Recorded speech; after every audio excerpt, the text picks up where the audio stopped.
Boa tarde aos que estiverem assistindo de dia, bom dia, aos que estiverem assistindo à noite, boa noite. A gente fala aqui direto da Expo Riber Foods 2025, é uma satisfação. Meu nome é Sérgio Molinari, sou fundador da Food Consulting, sou um dos apaixonados pelo mercado de alimentação fora do lar e recebi a incumbência, a responsabilidade de moderar uma mesa com perto de 150 anos da mais alta experiência desse mercado de panificação e confeitaria. Então, espero que eu esteja à altura dos meus convidados aqui. Então, aqui à minha esquerda eu tenho o Rogério Shimura, aqui o Piroceta, aqui também ao meu lado direito. Depois, na outra ponta da mesa, o outro que vai pagar a conta, segundo dizem, o Johannes Ross. E eu vou pedir que cada um se apresente para a gente poder, cada um na sua própria versão, na sua própria palavra, para eu não ficar rasgando seda demais deles. Cada um se apresente brevemente, só para estabelecer o contato com todos vocês, por mais que sejam todos muito conhecidos. Então, Shimura, por favor, obrigado por estar aqui, obrigado, Seta, obrigado, Johannes, mas fala um pouquinho de você, por favor. Bom, eu quero agradecer você está me recebendo aqui com esse time de peso, como você comentou. Eu sou o Shimura, da Leva Escola de Panificação. Nós estamos no setor da panificação desde 1987, mas se for contar a história da família Shimura, é 1946. Então, nós temos hoje uma escola de panificação e confeitaria, onde a gente forma os profissionais para o mercado. E prestamos assessoria também para o mercado corporativo. E também atua como empresário da panificação. Como empresário da panificação também. Tem alguns prêmios aí no decorrer, né? Em 2018 fui o melhor padeiro das Américas, 2019 o melhor padeiro do mundo, e 2025 o seleto grupo dos melhores padeiros do mundo, né, de premiação. E é uma honra muito grande de estar aqui representando o setor, né, da panificação, principalmente na parte de educação. Maravilha. Obrigado, Shimura. Você tá? Oh, que bacana, cara. A gente vê, né, um dia, Shimura, desde que eu comecei nesse segmento há 25 anos, aí mais ou menos. Comecei como vendedor de farinha, eu tive que explicar que era farinha de trigo, porque eu vinha da noite. Eu era produtor musical, produtor de teatro, tive casa noturna. Vocês devem ver essas bandas que tem por aí, Fala Mansa, Arrastapé, Remeleixo. Eu e mais 3 colegas que criamos esse processo, né? Daí me casei, conheci minha esposa nesse lugar. Daí no primeiro filho eu falei, puta, na noite não estava dando, né? Viajando muito, meu irmão já trabalhava no moinho, ele era moleiro. E daí ele falou, você fala bastante, eu acho que vendedor dá certo. Daí me colocaram no moinho de trigo, que eu fiz uma carreira por 20 anos, vendendo. Mas desde que eu comecei por herança familiar, meu pai falou assim, você vende alguma coisa, você tem que aprender o que você está vendendo. Daí eu comecei a vender farinha e não conseguia entender o porquê. Uns lugares dava certo, no outro não. Eu fui fazer meu primeiro curso no Senai, fui aprender a fazer pão, vivia mais com os técnicos do que com o pessoal da área comercial. Daí fui vendo que esse modelo... Mas vendia? Vendia, tá bom, sempre vendedor. E daí eu percebi que esse modelo, né, de trabalho estava dando um resultado bacana, o pessoal me incentivando, a própria empresa. Daí fui fazer faculdade, fiz engenharia de alimentos, técnico em alimentos. Fui passando até que uma hora, né, o pó da farinha me chamou mais atenção do que, na realidade, a parte das vendas, né? Mas quem é vendedor nato, né? Daí, esse processo que a gente faz com a Anitta é muito legal, eles gostaram desse processo. Hoje a gente está na Anitta montando um conceito justamente isso, né? Da farinha não ser tanto mais um mercado de commodities. Então, a gente entra nesse processo para conseguir pegar parceiros como Shimura, como o Johannes e outros tantos, para que a gente tenha nesse processo uma coisa onde a gente leve conhecimento, faz uma transformação através do conhecimento. E conquiste o cliente. A farinha é o nosso meio, a nossa contrapartida, mas conquiste esse cliente através da solução que a gente entrega. Legal. É um modelo que está dando muito certo e, assim, meus professores, tem mais um bocado, mas esses 2 aí me ajudaram muito a trilhar esse caminho, poder estar nessa mesa aqui com vocês, as suas palestras que a gente escutava, desde para saber os números do mercado aí. Legal. Isso tudo é muito gratificante para a gente. Legal. E estar numa empresa como a Anitta foi uma escolha muito bacana que eu fiz. Aí a gente está colhendo muitos frutos legais aí com todo mundo. Legal. Obrigado. Obrigado, Sr. Johannes? Opa, eu também estou nesse ramo já há uns anos, aí, né? Mais de 30 anos, né? Sou formado na Alemanha, né? Na Alemanha a gente estuda 4 anos de planificação. Da né? onde? Na Alemanha? Que região? Eu sou nascido na região da Floresta Negra, né? Na Alemanha, na boca da Floresta Negra, que chama Kirchheim-Deck. Mas eu Ninguém vai precisar repetir, né? Pois é, que nem meu nome também, né? Você tem que ser muito próximo meu para começar a entender como é que funciona. Guarda no coração. Acredite. Mas eu sou formado lá em Nuremberg, né? Nas imediações de Nuremberg, pela Escola de Planificação de Nuremberg, onde a gente estuda 4 anos. Depois, mais 2 anos, você tem que passar ali por um processo de profissional, né? Tem que ser profissional por 2 anos para depois fazer um mestrado, né? Então, com tudo isso, se forma um padeiro mestre na Alemanha, né? Legal. E essa jornada, né, foi incrementada com a minha presença também na América Latina, também, né? No Chile, na Argentina, Uruguai, né? Tive em vários tipos de negócio, em vários tipos de modelos também, né? Seja indústria, embarcado, seja uma padaria artesanal, seja várias filiais. Então, tudo isso foram trazendo experiências para a minha vivência. Tive meu próprio negócio também durante 13 anos em Minas Gerais. E aí, cada vez mais, né, foi trazendo essa expertise desse mercado que é tão fascinante de planificação, né?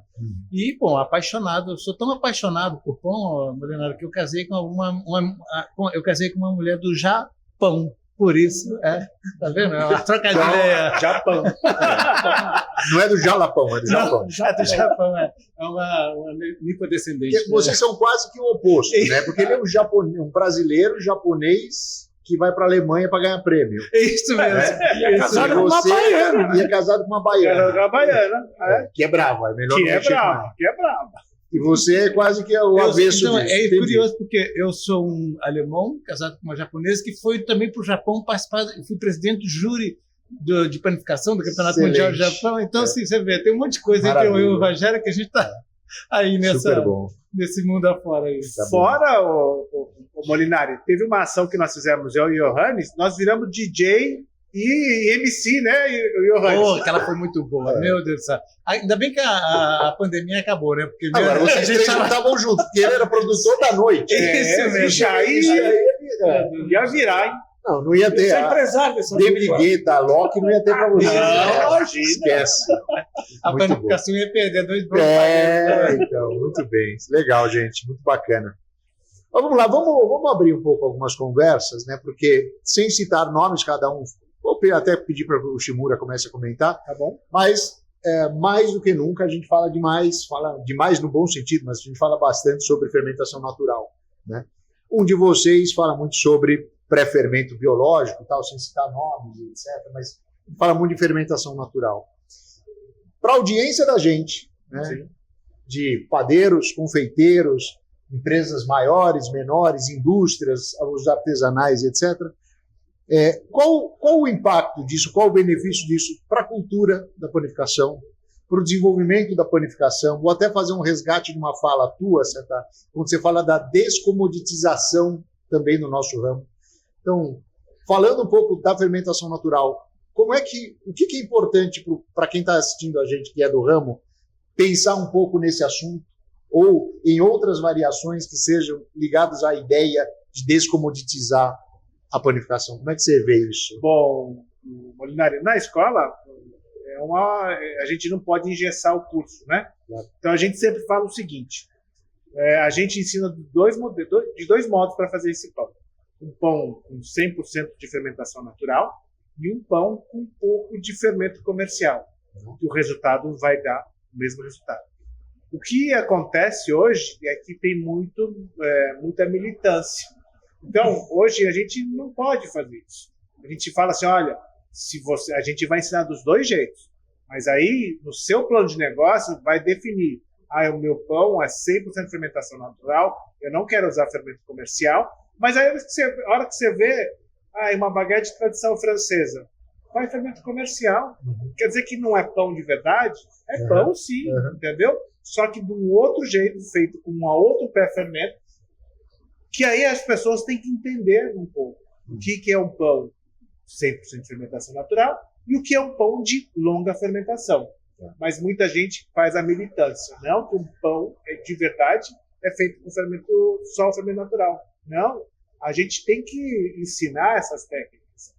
E a gente não pode ficar, meu fermento é milenar, é feito com farinha da Lapônia, que eu fui um bom padeiro ano passado, Papai Noel trouxe uma farinha para mim de presente, a água As virgens do Nilo, né?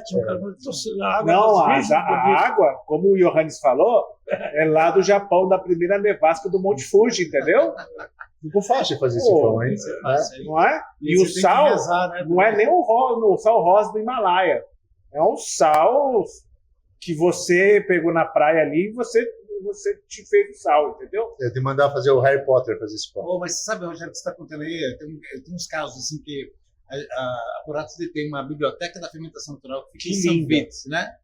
E lá... Onde fica isso? Fica em São Vites, na Bélgica. Tá bom, na Bélgica. Eles armazenam 138 fermentações naturais de diferentes partes do mundo, estudando elas, né? Porque uma cepa vai para as faculdades de Bari, outra fica na Puratos, na biblioteca, e outra vai para o laboratório da Puratos. Então, tudo isso é feito um estudo.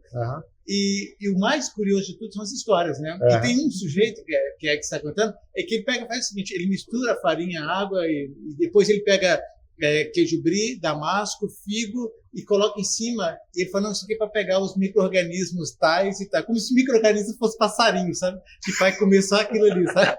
Então, assim, as histórias que estão por trás... Mas ele não usa varinha de condão, essas coisas, não, varinha mágica. Olha, mas tem de tudo, viu? Tem uma fermentação natural que é feita, sabe com o quê? Cocô de cabra. Porque a cabra é um ruminante. E o processo pega alguns micro-organismos que o cara, então, achou que a cocô da cabra poderia trazer algumas enzimas ou alguma coisa da ruminação, né, da cabra, para trazer para a fermentação natural. Histórias inacreditáveis. As crendices, né, Johannes? Mas quando a gente traz para a realidade... A fermentação natural é o ingrediente para melhorar a qualidade do pão. Boa. O pão é o pão. Tá bom? Continua. Porque, assim, o que eu acho que muitas pessoas falam assim, a fermentação natural é um pão. Não é. A fermentação natural é um ingrediente que você coloca para fazer um pão mais gostoso. Né? Tá bom. Existe um conceito que, assim, todo alimento fermentado, ele vai ganhar muito mais. Né? A gente tem a cultura oriental, né, coreana, tudo, são essas comidas fermentadas que trazem, né, biodisponibilidade, sabor. Até bebidas, né? Mas nem só comida, matcha, essas coisas. E o que acontece? A gente tem que... É muito ruído ainda nessa conversa. A gente fala muito sobre isso. O Johannes tem a instituição lá do Embaixador do Pão que vem discutindo como criar uma comunicação mais única para tirar esses ruídos. Mas, basicamente, tudo que fermenta, né, é natural. O fermento biológico, eu defendo muito que ele é um fermento natural. Usado da forma correta, com os processos corretos, utilizando a longa fermentação, ele também vai trazer um produto. Se você vai para a Europa, ninguém fala lá, padaria de sourdough, padaria de massa magra, é padaria que tem vários pães de qualidade. E esse pão de qualidade tem que ser gostoso. Isso. Primeiro você faz um pão bom, a pessoa gostou, você fala para ela como foi feito. Se a gente chegar para uma pessoa e falar para a pessoa assim, experimenta esse meu pão aqui. Eu acordei 6 horas da manhã, deixei fazendo uma autólise, dobrei, alimentei, peguei uma água tal, chacoalhei para perder os minerais, fiz isso. Experimenta, mas você gostou? Você vai ficar até com vergonha de falar para mim que não gostou. Agora, se eu te dou um pão, você come, e você fala, nossa, que delícia, como você fez? É diferente. Então, a gente tem muito essa coisa de forçar a pessoa a ficar tendenciosa a gostar. Você direciona já... Que é uma coisa do vendedor, que não tem nato, né? A gente quer vender o meu produto, fala das às vezes até do ego, né? Do ego. Às vezes não é nem só do vendedor, é do ego também, né? Até porque até tem um caso super interessante que é o seguinte, o cara falou assim, eu tive que sair do casamento da minha filha para alimentar o Levan. Caramba! Assim, eu falo o único cara que pode sair do casamento da filha para alimentar o Levan é ele, porque ele é o dono da escola Levan. Aí ainda vai. Desculpa. Não, mas é interessante. A gente perde o amigo, mas não perde a piada. Isso, porque a fermentação natural, você não pode ser um escravo desse. Assim, você tem que usar ela como um aliado, né? E quais são as técnicas que aliam tudo isso no seu dia a dia, no seu processo de produção. Então, assim, é uma matemática mais complexa, porque uma coisa é você fazer um pão artesanal em casa, né, como todo mundo faz ali no Instagram, outra coisa é você começar a comercializar isso. Claro. E você escalar essa produção, aí toma outras dinâmicas muito diferentes. Uma coisa é fazer 20 pães, outra coisa é fazer 500 pães. Claro. Agora, sabe, ouvindo isso, até um ponto que eu nem tinha colocado no meu roteirinho de questões, mas eu acho que é útil, que eu vou perguntar para o público da gente aqui, para a audiência da gente. Tá bom, a gente está falando de questões que têm a ver com o produto, com o processo de produção, com o produto, com o ingrediente e tal. Mas eu sinto com muita frequência uma dificuldade do empresário do setor em marketear, em conseguir vender o benefício desse produto, vender a diferenciação desse produto, obter a valorização do cliente para esse produto. O que vocês enxergam, né, todos vocês atuam no ramo, né, então, o que vocês enxergam como o que pode ajudar o empresário? Eu estou pensando na nossa audiência. Ajudar o empresário a falar o seguinte: fale sobre isso, conte sobre isso, tenha um storytelling, tenha uma história para contar. Não é só falar do produto, não é só escrever, ó, esse é um produto feito pelo processo de fermentação natural. O que vocês sugerem? O maior de tudo é a experimentação. Com verdade, espontaneidade, a pessoa gostando, é aí que você vai trabalhar. Porque hábito de consumo você não quebra com uma historinha simples. Ou uma história que não para em pé. Porque o problema é isso, né? Hoje no almoço a gente está falando de storytelling. Sim. A gente tem que dar liberdade para as pessoas, assim, eu sempre falo, né? Valorizar a nossa cultura de consumo, claro, né? E trazer as outras. A gente viaja muito, vai muito para fora, mas trazer a outra como uma experiência nova. E falar das coisas com verdades, né? Às vezes a gente cai naquela coisa porque tem uma meta, que tem que trazer um resultado. A gente quer sempre melhorar a história, né? E nessa coisa de melhorar a história, que todo mundo brinca, né? Menos é mais, menos é paz, né? Menos é paz agora, não é mais mais.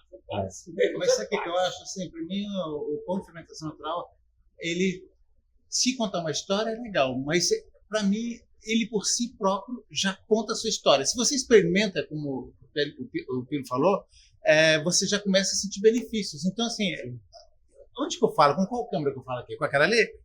Ou você que é padeiro, faz pão, fermentação natural, faz todo dia, não é só sexta-feira, não é só segunda-feira, não é só domingo.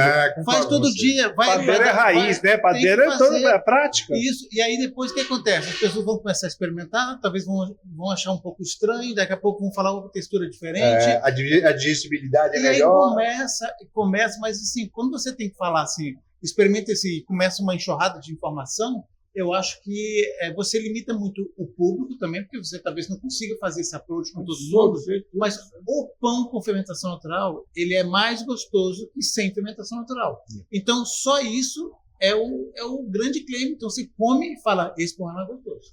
E aí o troço vai dar certo. Mas sabe o que eu acho também? Seguinte, porque todo pão grande é um pão bonito para fazer o Instagram. Instagramável, né?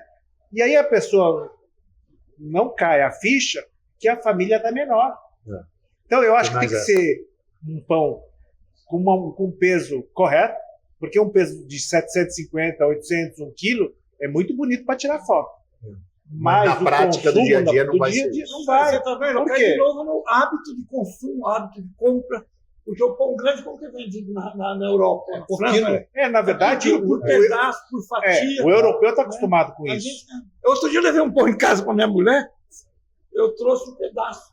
Ela falou, você trouxe pão velho? O resto? Eu falei, não, esse pão é grande, você para partilhar. Você compra um quarto do pão, você compra meio pão. O Molinari, outra coisa que tem é o estigma do pão de forma não pode ser de fermentação natural, né? Pão de forma, gente, fermentação natural é um pão gostoso. O cara acha que tem que ter aquela pestana abrindo.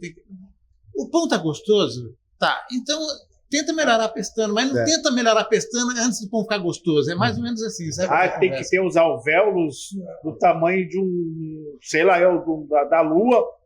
Entendeu? Mas não é isso. Faz um pão gostoso. Eu vou fazer uma comparação esdrúxula, até com o negócio que eu falei ontem na minha palestra aqui na Expo Riber Foods. E eu falei o seguinte: hoje, quando você fala de um estabelecimento, seja de panificação, de restaurante, etc., uma das coisas que o consumidor mais valoriza é o ambiente. Até outros dias atrás, 2, 3, 4 anos atrás, todo mundo falava, não, então tudo tem que ser, o ambiente tem que ser instagramável. E eu falo, isso é um papo furado de um tamanho, porque pensa no negócio de padaria, que é um negócio que você vai, no limite, você vai quase todo dia na padaria. Né? Você consome pão quase todo dia, se não todo dia. Ou o restaurante que você frequenta de segunda a sexta, etc. Você não quer ir num lugar todo dia para tirar foto. Você não quer, o pão não é para todo dia estar na foto, etc. Na verdade, se tem um produto, por definição, que é um produto do teu dia a dia, é o pão. Né?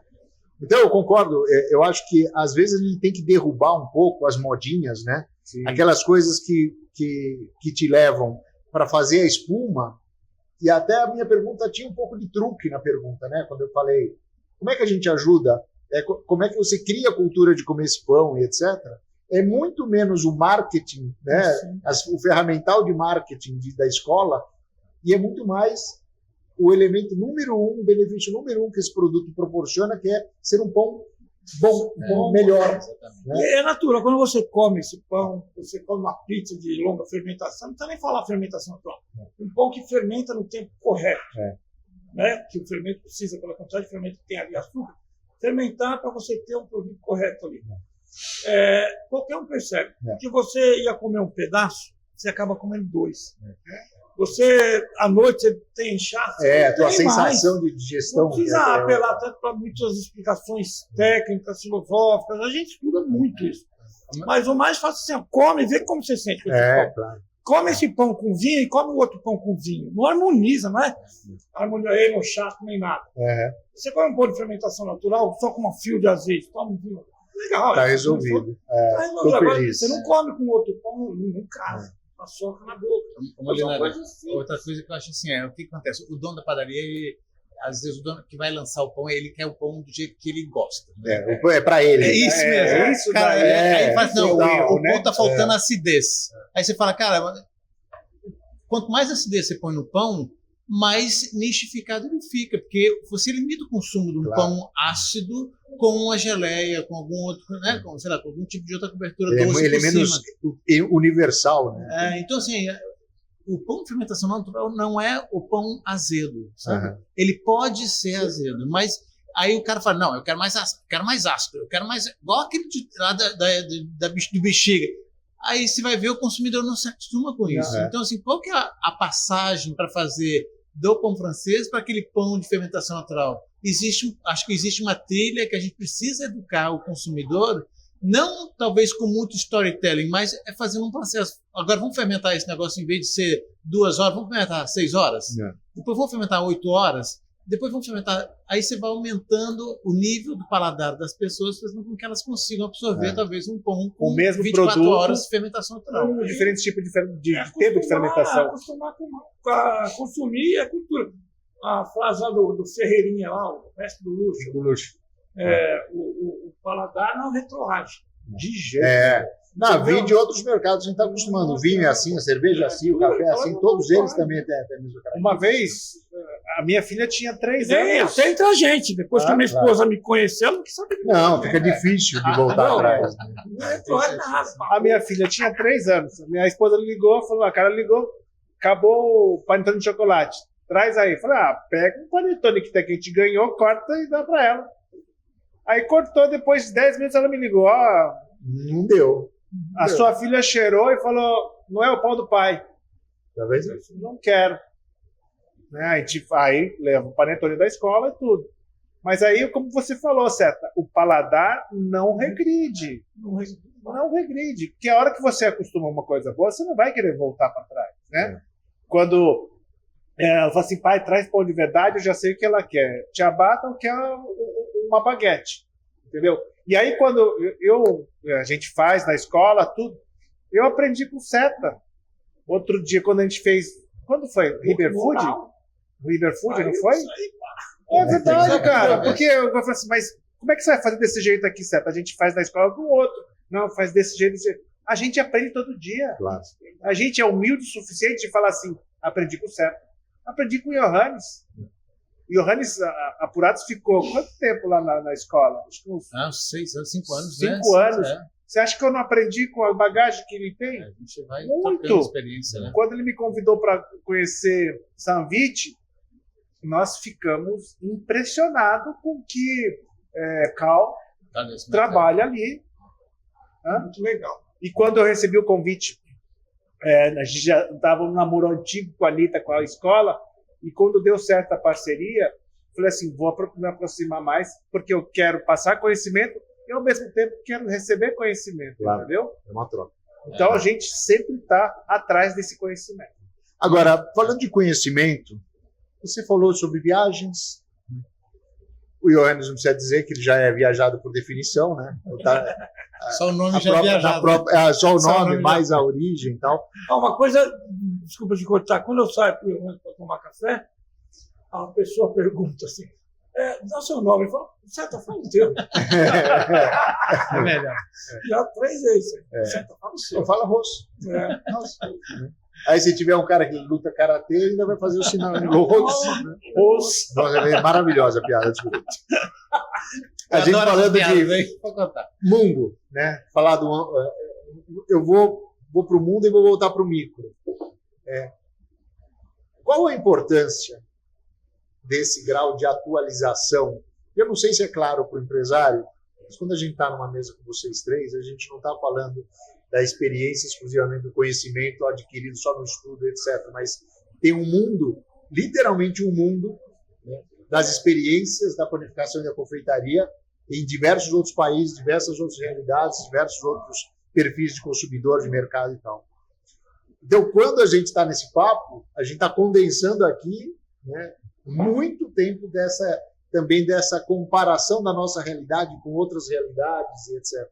Quais são os principais aprendizados que vocês diriam que a gente traz, por exemplo, convivendo com a panificação da França, da Alemanha, etc., que a gente depois traz aqui para essa mesa, traz para uma conversa como essa, seja do processo de produção, seja de como a gente criar o hábito e desenvolver o hábito do consumo, etc. Começando pelo alemão. Ótimo, eu adorei essa pergunta, porque para mim é assim, quem quer trabalhar com fermentação natural tem que tomar cuidado. Por quê? E agora não estou nem falando só da fermentação natural, estou falando de tudo, né? Isso, mas tem que tomar cuidado até com os storytellings que você vai contar, as histórias, porque senão você se aprisiona também dentro dessas histórias, né? Uhum. Porque se você é aquele cara que faz à mão, tudo ali, aquele seu negócio que depende que você traz essa mensagem para sua padaria, que tudo ali é feito, não é focado no pão gostoso, é focado no jeito que você faz, que é único, no artesanato, né? Isso. A escalar essa produção vai te custar muito caro, porque as pessoas, talvez, no futuro, elas vão falar assim, não, eu quero pão daquele cara, você contava a história desse jeito. Então, para mim, assim, acho que o grande aprendizado para mim é quando você quer realmente crescer no negócio, escalar ele, montar várias filiais, montar vários negócios, fazer, porque para mim, panificação tem que ganhar dinheiro, tá? De boa. Assim, se você falar assim, eu só quero manter minha vida, eu acho que pode ser, mas panificação dá para ganhar dinheiro. Cansa muito, porque é muito intenso o negócio. Mas aí, para mim, é isso. Às vezes o cara fica com aquele negócio, não, minha farinha daquele lugar, eu que faço, eu acordo de madrugada, eu deixei de ir no casamento da minha filha porque eu tive que alimentar o Levan. Ele começa a alimentar as histórias que o consumidor ama.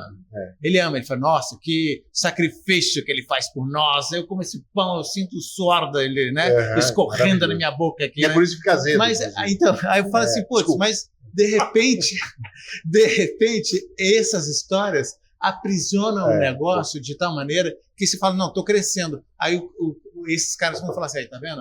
O pão dele não vai virar mesmo. Então, para mim, assim, foca no pão gostoso.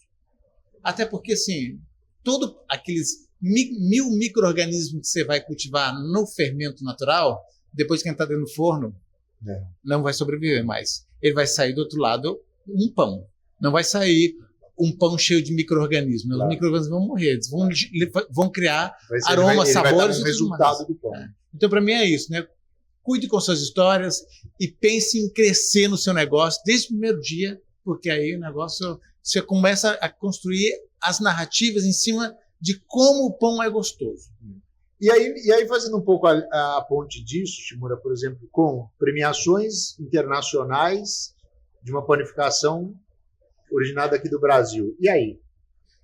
Nari, eu fui para o Japão também em 2013 fazer um estudo de mercado, porque uma empresária brasileira que tem uma linha de panificação no Japão queria montar uma padaria no estilo brasileiro para os decassegues que moram lá. Na época, eram 400 mil brasileiros, né? E ela tinha uma linha de panificação que estava dentro da Nippon Han, que é a maior indústria de transformação de alimentos do Japão. A linha dela servia 16 mil lojas da 7-Eleven. Agora você imagina a doideira. Olha, você já tem uma linha complexa, só que você quer montar uma padaria com os gostos do brasileiro que moram lá. Como é que é feito isso? Então tem que ter um estudo de mercado, que a gente foi para lá, desenhou a fábrica, desenhou as lojas, e lá hoje o metro quadrado é muito caro. Então são umas padarias muito compactas. E o Hannes esteve lá. Né? Então a gente sabe que o japonês está mudando os hábitos. Quais são os hábitos que estão mudando? Os netos estão voltando dos estudos da América e da Europa com outros hábitos de pão e café. Então, quando esse neto volta para o Japão, ele, em vez de levar de chá e bachan, vô e vó, para casa de chá, leva onde? Leva café. Vai comer o quê? Mochi? Não, vai comer pão. Croissant é um dos lugares que faz um croissant fantástico. E aí, nesses campeonatos, Johannes é prova disso, nos campeonatos que tem pelo mundo, quem é que está liderando? Japão. Oriental.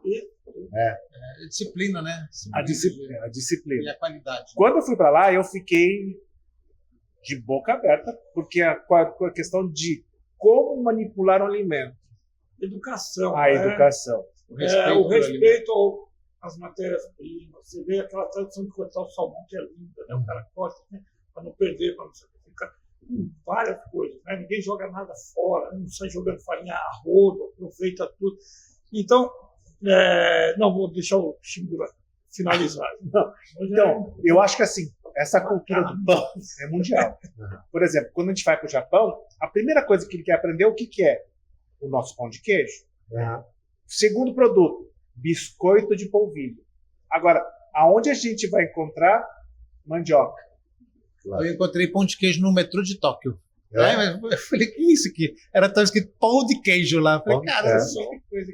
E aí o que acontece? Ou vem do Brasil, ou vem da Malásia. Né? Então, essa cultura dessa panificação brasileira está espalhando pelo mundo inteiro. Legal. Né? Aí eu falei assim, aí eu vi no supermercado japonês, coxinha. Falei, que coxinha? Vou comprar coxinha, porque eu adoro coxinha. Chegou na hora, não era coxinha. Era uma coisa completamente diferente. Mas estava marcado coxinha, que é para o mercado brasileiro, mas não é igual. Né? Então a gente vê que a cultura da panificação brasileira está crescendo. Legal. E aí você vê por região. Outro dia eu estava na padaria, chegou uma senhora, eu quero 5 carecas. Atendente? Não sabia o que era careca. Ou então, eu quero 5 cacetinhos. Pão d'água. Pão d'água. Média. Jacó. Né? O Brasil é muito grande, com várias nomenclaturas para o mesmo produto. Né?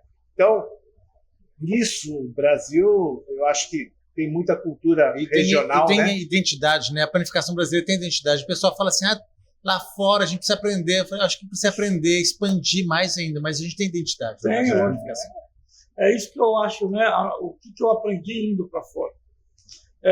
O que a gente aprende é o valor que o povo dá à sua cultura.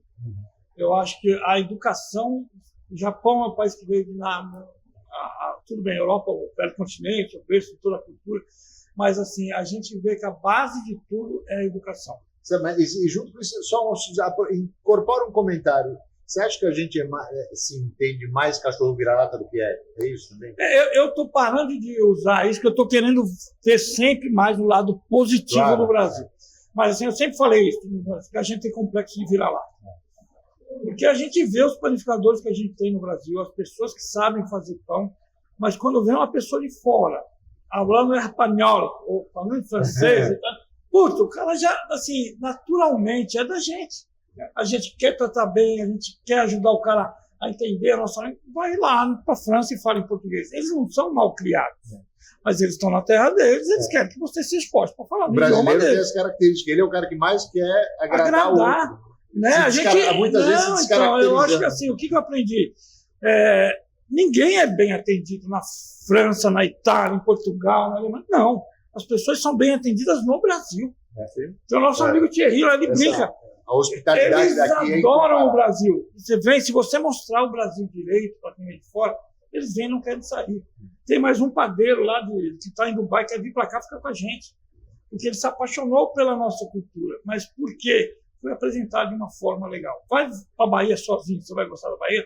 Não vai. Eu adoro. Para mim, a segunda capital é Salvador, é Bahia.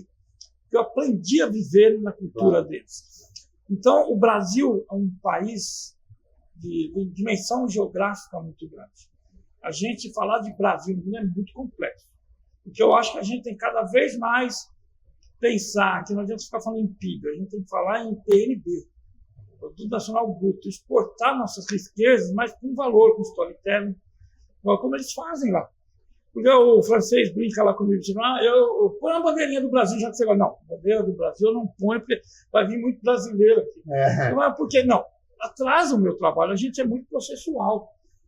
Eu preciso atender rápido, eu só tenho um atendente, o cara vem, eu quero um coração, eu quero isso, eu quero aquilo. O cara vai lá, entrega e vai embora. É um porteiro, suplace e vai embora. Porque a gente fica na frente do carro esperando 10 minutos escolhendo. Daí ele fala assim, certo, chega e fala, tira o alface, não, põe tomate, não, eu quero assim montado, não, volta tudo para dentro. Mas eu quero aquilo. Né, o brasileiro gosta de ser visto e ser servido. Então. Diferente do europeu, que é mais isso, mais exato. Um restaurante é todo processual. Você senta no bistrô em Santos, em Paris, o cara vem, pergunta, já fez seu pedido? Você vai lá beber. Ele vai voltar mais uma vez para perguntar se você já escolheu. Ele volta, escolheu. Se você não tiver escolhido, esquece. Mas eu acho que esse é um ponto super importante para mim, que é, na Alemanha, até como eu falei com o meu ex-chefe lá, né, eu falei, nossa, a vitrine até hoje é a mesma coisa, hein? Aí ele falou, eu falei, por que não bota um entremê, né, algo mais sofisticado? Ele falou, vai custar muito caro, ninguém vai pagar por isso. Quem paga por isso vai numa confeitaria mais elitizada. Então, assim, o empresário europeu, ele olha assim, para o que ele consegue produzir para ganhar dinheiro, para atender a necessidade do cliente. Sem o risco do... Não, o brasileiro é assim, não, o meu cliente quer isso, eu vou fazer. Aí ele não sabe quanto que custa isso, porque fazer 10 croissants pode custar 5 carrinhos de bisnaguinha. Enquanto isso vai tirando eficiência do negócio dele. Custo, vai ficando mais caro, enfim. Agora, vocês estão falando de um tema que me incomoda um pouco, assim, eu me incomodo porque eu vou ter que fazer uma pergunta que eu não gostaria de fazer.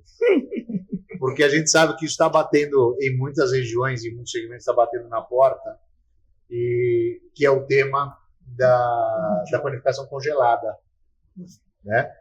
Então, até quando a gente vai para as feiras lá fora, a gente agora vai estar na Nuga também na Alemanha, a gente certamente vai ver um bocado disso. E aí? Eu não vou nem elaborar mais a pergunta. E aí?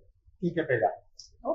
Eu posso, porque eu adoro esse negócio, esse assunto. É uma evolução, isso aí é assim. Porque a gente enxerga isso como uma ameaça, eu acho que é uma miopia. Isso eu também acho completo, eu estou completamente com essa forma. Para mim, assim, tá vendendo pão francês congelado? Beleza, faz um pão francês diferenciado. A padaria é um setor artesanal. Para que comprar pão de forma da indústria? Me fala. Então, assim, faz você o seu negócio direitinho ali. Tem muito pão. Todo pão que vem da indústria atende muita gente. A chance de ser igual em todos os lugares é muito grande. Então, se você faz um negócio diferente, você começa a agradar. Mas nesse sentido, você está falando da panificação congelada praticada pelo empresário da panificação. E não a compra do produto industrializado congelado. Eu estou falando das duas coisas, eu fui numa cidadezinha que eu achei que o cara foi até super inteligente, porque falou assim, eu falei, a cidadezinha tem 7 mil habitantes, Carmo da Mata, ele compra pão congelado. Eu falei, nossa, você compra pão francês congelado? Eu falei, foca no pão, meu negócio aqui é o pão sovado. O pão francês eu vendo mais ou menos uns 1.500 por dia. Eu prefiro comprar congelado e gastar minha energia, porque também mão de obra é outra coisa que a gente não tem. Então, eu gasto minha energia onde eu agrego valor. Claro. E aí ele pôs então a energia dele num pão que é inacreditavelmente delicioso, um pão sovado, bem feito, na fermentação natural, com 16 horas de fermentação. E aí preferiu comprar o pão. É uma estratégia também, é unir o que está acontecendo versus o que você cria disso. E a própria sustentabilidade do negócio. Isso. Eu estou dentro dos grandes players de mercado, né? Pensando em consultoria. E aí a gente vê assim, vou escalonar. Como é que eu vou escalonar? Eu vou escalonar no congelado. Existe muita tecnologia. Tem FTO, do freezer para o forno, que você coloca esse melhorador, o croissant sai do freezer, não passa por fermentação, tem um processo de cozimento, de cocção, e aí você baixa a temperatura, faz uma curva controlada e você tem o produto pronto. Ou se você não tiver esse forno mais moderno, é só deixar descongelar 1 hora em temperatura ambiente, você tem o produto. Maravilhoso. Agora, você imagina você fazer croissant todo dia, o processo que dá. Faz uma vez por semana, controla seu estoque regulador e fatura. Entendeu? Mas o que você vê pela escola? A escola é um pilar que vai ensinar você a fazer um produto, fermentação natural, todo aquele processo, mas também eu posso escalonar esse processo. O processo com escalonagem, eu tenho que ter tecnologia de insumos, que aí vem Buratos, que o Johannes trabalha, Anitta, que farinhas diferentes para a diversidade de pães, e aí o papel da escola é multiplicar o pães. Né? Eu sempre falo, Molinari, milagre a gente não faz, mas pode chamar a gente que a gente vai multiplicar os pães. Né? Eu tenho uma coisa bem definida de congelamento, que eu acompanhei muito isso, trabalhar, cresci no comércio com meu pai e a gente vendia balança também. Ela da Filizola, lembra da Filizola? A vermelha. Isso, eles consertavam, tipo assim. E eu lembro quando entrou o congelamento nos mercados. Começou o ultracongelamento, não sei se era 1970, a data que foi lá. E isso foi ligado a alimento de baixa qualidade. Sim. Porque os mercados desligavam a geladeira, o ultracongelamento justamente é feito para valorizar a proteína, a formação de cristal de gelo menor e desestruturava o produto. Então a gente consumia carne ultracongelada, mas que tinha sido congelada. Então a gente ligou o ultracongelamento. Mas o que eu defendo, ultracongelamento é a forma mais saudável de se conservar qualquer alimento na sua integridade. Pode ter alguma diferença mínima. O que eu tenho que pensar? Um pão bom, ultracongelado, é um pão bom regenerado. Um pão mal feito, ultracongelado, só para dar escala, vai ser um pão mal feito. Ele não vai virar um pão bom. A tecnologia veio para ajudar a gente a dar escala nos alimentos de qualidade. Para fazer mão de obra. Isso é uma frase que a gente vem falando muito. A tecnologia ajudando o artesão a manter a sua vida. Se for em qualquer padaria na França, em qualquer lugar, a quantidade de geladeira que tem lá, freezer, é justamente para isso. Eles continuam trabalhando em família, 4, 5 pessoas e continuam com a produtividade deles. Sabe o que eu falo também, Sérgio? Usando a tecnologia da forma correta. Sim. Antes de entrar para o setor da panificação, quer dizer, a família já tem desde 1946. Mas meu pai tinha o maior abatedor do estado de São Paulo. Nós abatíamos 100 mil aves diária e exportávamos para os Emilados. Agora, quando meu pai falou assim, vou falar com o tio dele, e ele montou sua primeira padaria, aí eu falava para meu pai, vamos congelar pão igual o frango. Só que não tinha toda essa tecnologia. Vai congelar o frango, congelava a base de nitrogênio líquido. Como é que eu vou congelar massinha de pão? Congelava onde? No freezer da Kibon.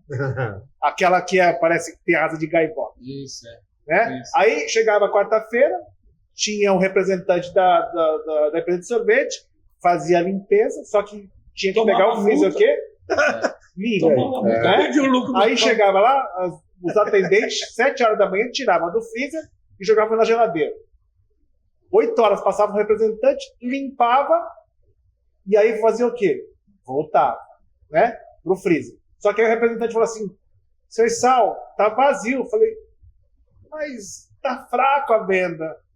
Então só coloca o que tá faltando. Então ele nunca colocava a capacidade total do freezer da sorvete, porque ele queria a parte de baixo livre para colocar pão. Aí misturava lote, não sabia por que dava certo. Era a maior briga do meu pai, porque a gente consegue exportar e não consegue congelar uma massinha de pão. Foi aí a gente foi aprendendo, né? Hoje, graças a Deus, tem muita tecnologia, né? E o pão francês ainda continua sendo mais difícil. Porque é o que a gente fala, é a massa mais pobre, mais simples e que todo mundo gosta. Então, ele depende muito do processo. Muito legal. De novo, a gente volta àquela pergunta, o pão tá gostoso? Se tiver, bota é bom assim, o assunto, Porque no entende? final das contas... Mas foi feito assim, cara, tá gostoso. Então a gente tem que olhar e falar, vamos fazer um negócio diferente. Vamos colocar fermentação natural no pão francês, então, que a indústria não faz isso ainda. Então, a gente cria uma assinatura diferenciada, a gente agrega mais valor. Fermentação natural é uma assinatura, né? Então, assim, cada um tem o seu jeito de fazer e traz uma assinatura própria. Então, assim, você começa a trilhar nos caminhos que são paralelos que te agregam valor da mesma maneira, né? Bom, por mim, a gente podia ficar aqui mais 1, 2, 3 horas, mas a gente vai ter que caminhar um pouco para o encerramento.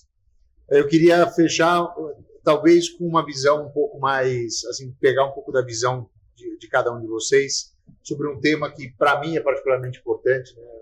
Eu sou professor há 20 anos, eu acho que essa é uma das coisas que, menos pela grana e mais pela missão, né? Pela obrigação, pela responsabilidade de ser um transformador, né? Eu acho que um grupo como o nosso tem muito dessa responsabilidade. Eu já estou compartilhando, assumindo que todos também se sentem assim. Mas eu acho que seria legal a gente dizer um pouco para o nosso público, né?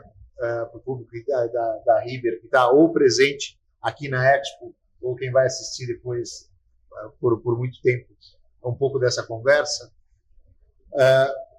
Eu acho que as pessoas, o empresário, ele não pode abrir mão de ser alguém que estuda o tempo todo, que busca conhecimento o tempo todo, que se incomoda.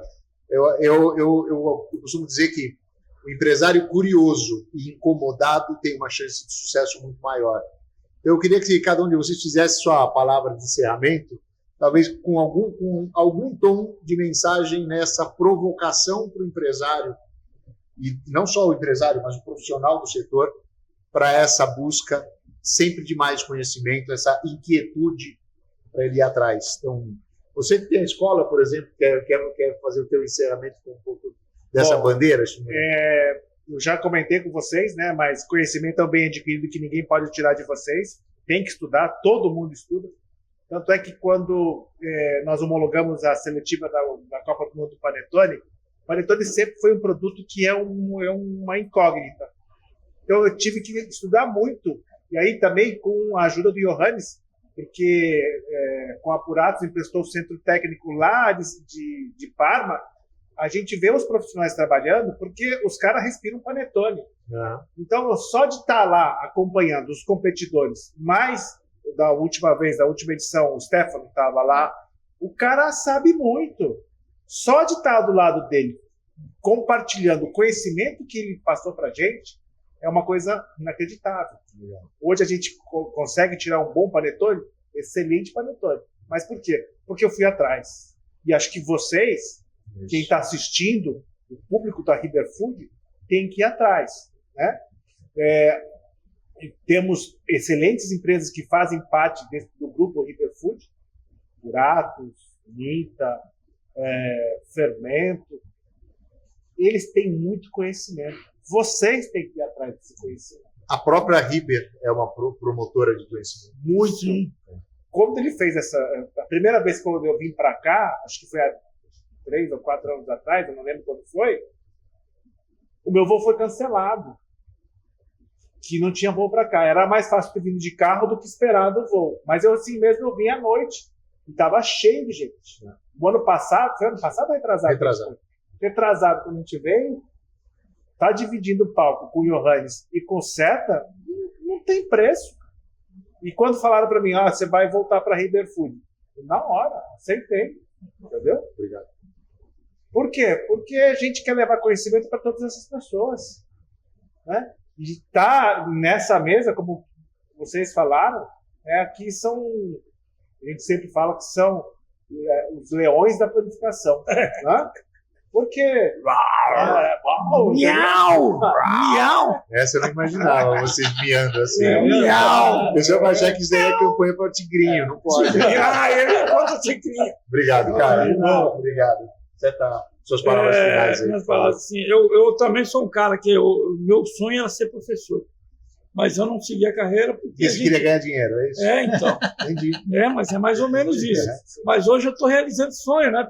Ou dando uma aula ali com ele, ou com o outro, e é muito prazeroso isso. E nessa coisa de estudar, o que um dos meus propósitos pela planificação, que eu sou muito apaixonado, conseguir aquela história do conhecimento, né? Tirar o conhecimento tácito para o explícito. A gente tem muita gente inteligente no Brasil. Padeiro que a gente aprende com os caras na roça, em lugares que a gente vai falar, é inacreditável. Como eles trabalham a massa, como eles regulam equipamento de um negócio para outro. Entendeu? O meu prazer é como criaram as máquinas, né? Em cima do conhecimento tácito, do que o cara faz na prática, a gente conseguir, com o apoio da indústria, fazer isso virar uma metodologia, virar uma ciência, a gente poder levar para o mundo a riqueza que a gente tem no Brasil. Legal. Lógico, conhecendo fora, adaptando o conhecimento dele para a gente ajudar no crescimento do nosso país, mas a gente tem muita coisa. Hoje, eu não digo que a gente é incipiente no mercado da gastronomia. Hoje, eu acho que a gente já tem uma identidade muito forte. Legal. Obrigado, Cássio.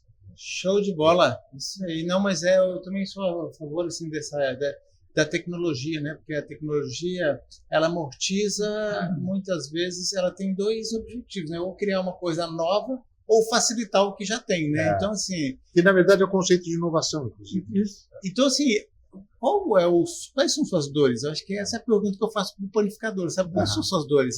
É na logística? É no processo de produção? É nas pessoas? Porque, às vezes, você conversa às vezes, com um comprador, ele fala, eu quero comprar o mais barato. Só que, às vezes, o mais barato não é o mais prático para a produção dele, sabe? Então, o barato sai caro, literalmente. Então, assim, como que as tecnologias, né? Eu acho que empresas como a nossa, Apurados, profissionais como o Rogério, como a Anitta, que está também selecionando mais as farinhas para fazer com que cada farinha se enquadre dentro de um tipo de processo para aliviar algum tipo de impacto.